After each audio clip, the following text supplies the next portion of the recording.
ఓం నమ శివాయ. ఓం శక్తి. సదాశివం.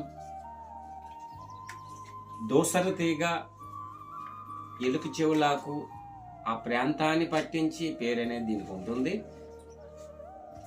చాలా మంది మాకు సంతానం ఎన్ని సంవత్సరాల నుంచి అయినా గురువు గారు ఎన్ని మందులు తింటున్నాం కానీ మాకు పరిష్కారం లేదని చాలా మంది చెప్తున్నారు. పురాతనమైన గురువులు నేర్పిన ఒక్క విద్యని ఈరోజు చెప్తున్నాను.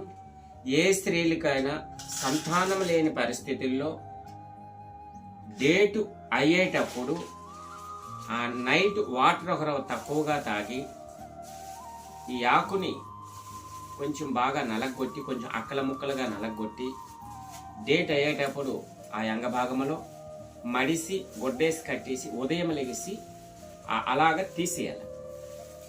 బొడ్డు పురుగులు ఉంటే కళ్ళతో చూడొచ్చు, బయట పడిపోతాయి, ఆకులతో పాటు వచ్చేస్తాయి. గొడ్డు పురుగులు ఉంటే సంతానము కలగదు.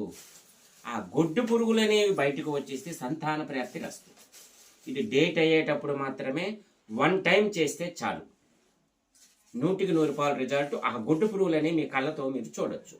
ఓం నమ శివాయ. ఓం శక్తి. సదాశివం.